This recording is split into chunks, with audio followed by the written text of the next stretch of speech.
Lecteur, lectrice, bonjour. Aimes-tu lire des BD? Tu es sur la bonne vidéo donc. Aimes-tu découvrir des auteurs de BD comme Louise Jor? Eh bien, continue à regarder.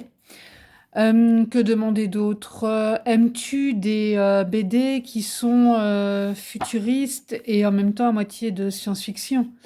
Eh bien, écoute cette vidéo.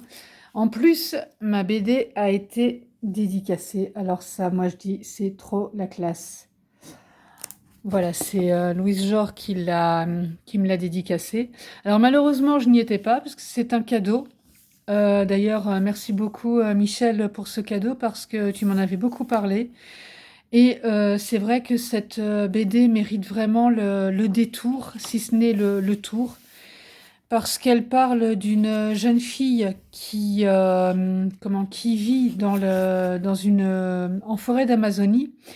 Et l'action se passe en 2137.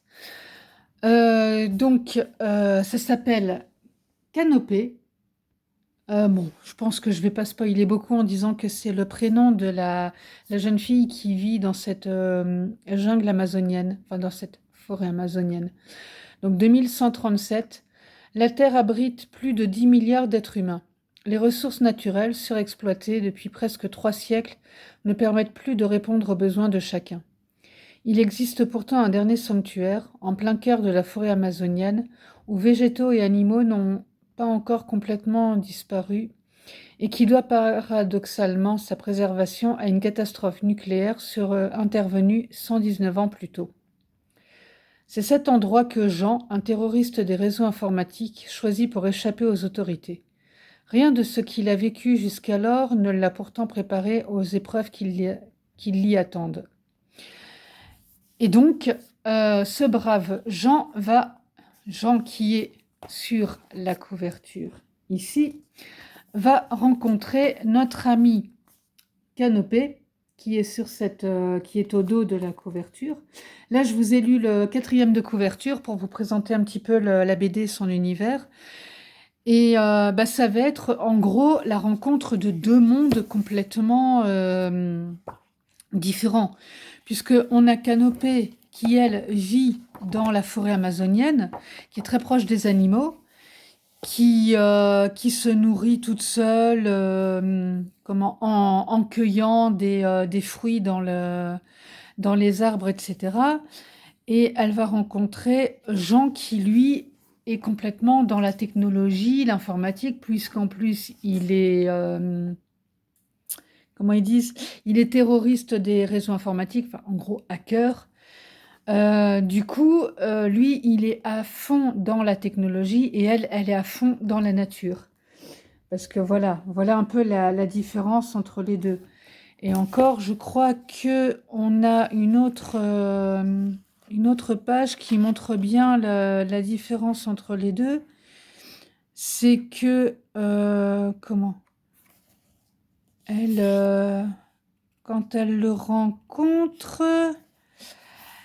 elle est même à moitié. Oui, voilà, on va pouvoir montrer ça. Elle est à moitié nue, voire complètement, quasiment. Et lui, il est complètement vêtu. Donc, ça vous permet en même temps de voir aussi la qualité du dessin, des couleurs. Les couleurs sont magnifiques.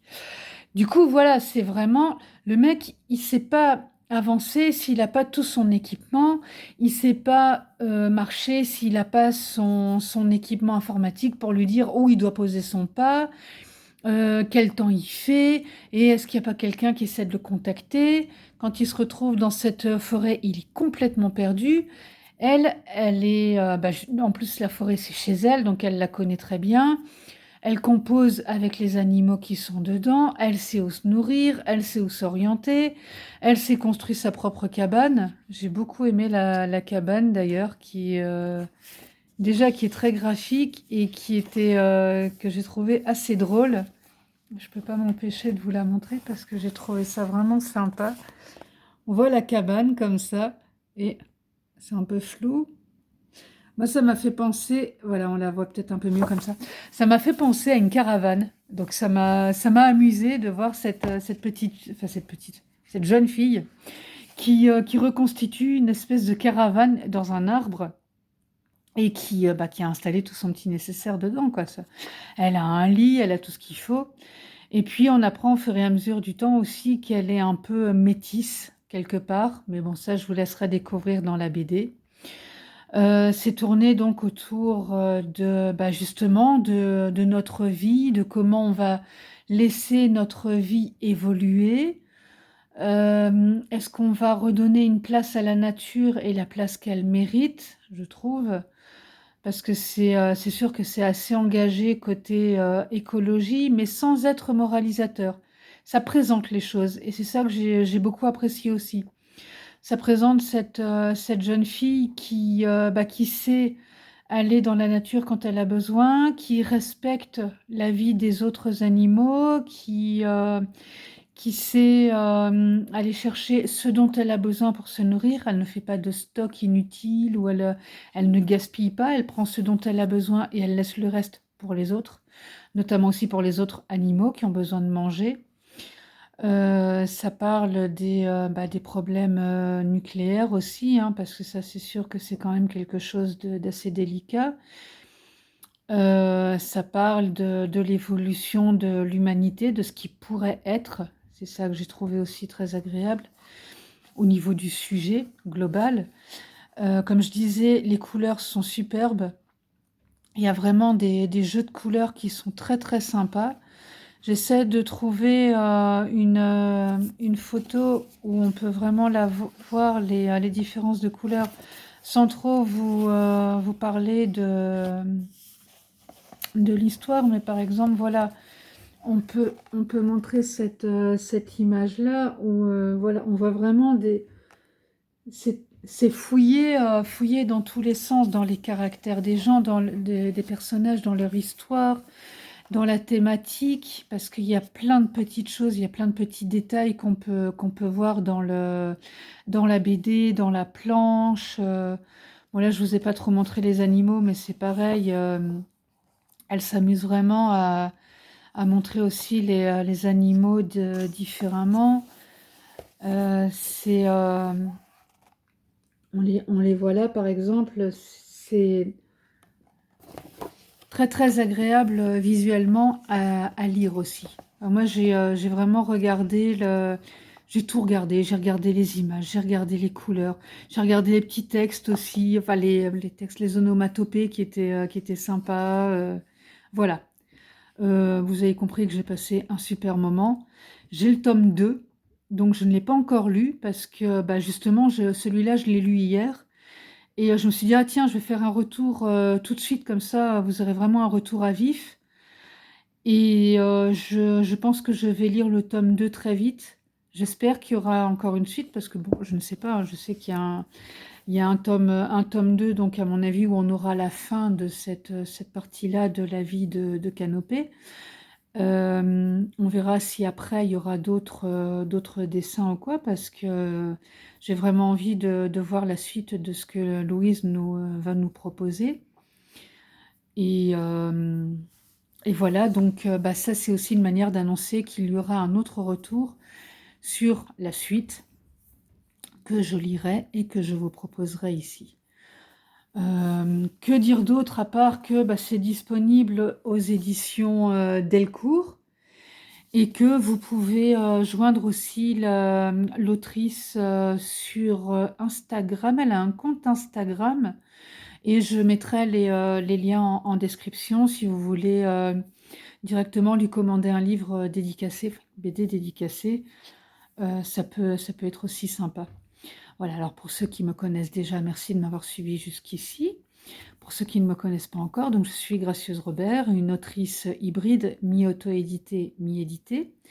Donc j'ai auto-édité plusieurs romans, Ma vie en blog et Les voyages forment la jeunesse, chacun étant à plusieurs tomes. Ma vie en blog est en 2 tomes, donc le tome 2 arrive bientôt.